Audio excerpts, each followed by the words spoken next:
Well, we are well into this winter storm now, but in the hours before it all began, a winter rush was underway that really left many preparing for the worst. The fear of the amount of falling snow expected, enough to send even a seasoned New Englander to the store for everything from shovels to salt to even fireplaces. What better day, yeah.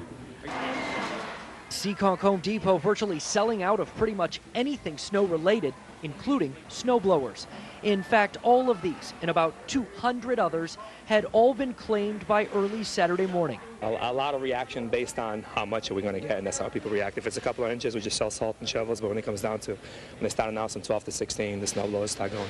Now, obviously, one of the big gets this weekend is milk. Everyone running to the store to try to get their hands on a half gallon or whatever they can get, but not everyone quite understands why they got milk.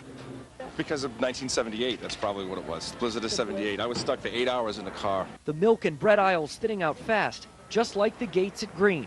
Rather than take any chances, airlines began canceling flights out of the airport early Saturday, some even offering penalty-free flight rescheduling. We're nervous. Everyone's nervous. And in this age of weather warnings, most were of the mentality that if you can't beat them, join them. We have plenty of food at home. It's warm and we're all set. Now, at this point, you either have it or you don't. If you don't, you likely won't. That's because many local stores closed down early, giving their employees a chance to get home safely. Your best bet tonight is to just sit tight. In the newsroom, Mark Zinni, Eyewitness News. Eyewitness News reporter Mark Zinni is live in Cranston at the EMA headquarters. Things have actually quieted down quite a bit here at the EMA headquarters in Cranston. Governor Kachiri saying earlier this afternoon that if you really have to have a bad winter storm, ours timed out perfectly. Deciding it's the best way to see the aftermath of the weekend blizzard. Governor Don Kachiri joining others from the state's emergency management agency for a flyover. The second worst snowstorm in the 100 years of record keeping, leaving a deep blanket of white over the state's landscape. The reason it got cleaned up as fast as it did was it was well organized here, and I, as I said, tip my hat to the general. The governor giving pats on the back to EMA Director Major General Reginald Centracchio and the others who have literally worked around the clock, then deciding the state's state of emergency could be called off. The 5 o'clock expiration time sticking because more than 500 snow plowing crews were able to clear the state's roadways, thanks in part to the weekend and the Patriots game, keeping people off the roads, preventing any major problems. We had no major accidents. We had a few minor accidents, but nothing major. We had no fatalities, and we had no fires. After the long weekend, made longer by Mother Nature, the governor now expecting things to be at 100% Tuesday, with all schools, government offices, and local businesses back open for business. Now, another sign that we are expected to return to normal coming up tomorrow. For those of you who have been left feeling stranded by this winter blast, RIPTA is expected to start running again, all their routes beginning tomorrow morning at 5 in the morning.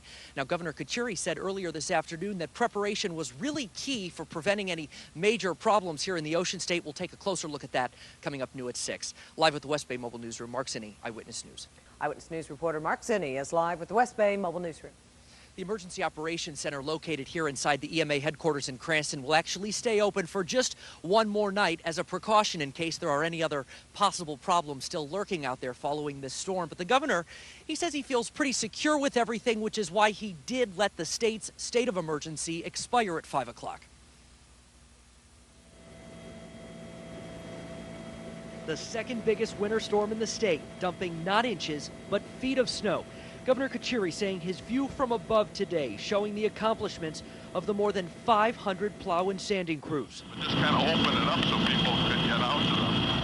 Holding his final blizzard of 2005 briefing Monday, the governor saying he's pleased with the results, noting things could have been much worse if it weren't for the planning steps taken by the EMA's director, Major General Reginald Centracchio.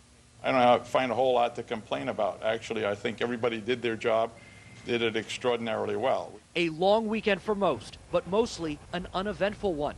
There were no major accidents and no storm-related fatalities. Also, the governor says there were no fires, which could have been impossible to fight in the thick of the storm. And the 60 National Guard troops mobilized to help in the aftermath were released from active duty this afternoon. I fully expect tomorrow morning we'll be back at 100%. Some final cleaning up will continue into the night tonight. The governor saying the work was smooth because the goal was to get it off the roads fast, which wasn't easy since it was falling so fast. Now, another important note for anyone out there who may have felt stranded in this blizzard of 2005, RIPTA buses are expected to run again on schedule beginning tomorrow morning at 5 a.m. sharp. And kids, you likely have to go back to school tomorrow. The governor says all school businesses, private businesses, everything should be open on schedule. Live with the West Bay Mobile Newsroom, Mark Zinni, Eyewitness News. 350 plus miles of roadway here in the city of New Bedford, and the mayor says snow mounds just like this one are signs of progress. However, many people who live here say the progress is simply taking too long.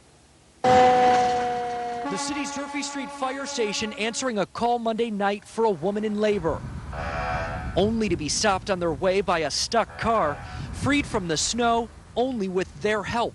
I mean, the street is ridiculous. A few blocks away on Thomas Street, red-faced residents not just cold, but angry about what isn't being done. When they get to us, is pretty much what they're telling us.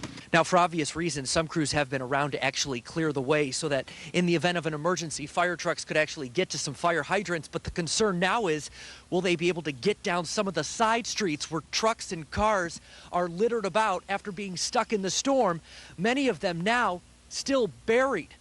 Nikki Senna now concerned because her employer wants her back to work Tuesday, but her car is stuck on her street that hasn't been cleaned once by a city crew. Right alongside of the road, that's the sidewalk. See right up against the house? That's how far the drifts are. We're looking at about a week's worth of work ahead of us, not only getting the roads passable, but then buttoning them up and cleaning up so that we can return to some degree of normalcy. Mayor Fred Kayla saying 70% of the streets in the city are clear and crews are making their way around. Those closer here to the south end say they're stuck in South Pole-like conditions unless they clean it up themselves. I don't know what they're going to do with all this snow. Now, the city of New Bedford tonight and through tomorrow remains in its own city emergency status. The mayor tonight saying that's why there will be no school here in the city, at least throughout tomorrow. He wants to remind everyone crews are working around the clock, but he says this was not a normal snowstorm. It will not be cleaned up in a normal amount of time. Live with the Southeastern Massachusetts Mobile Newsroom, Mark Zinni, Eyewitness News. Well,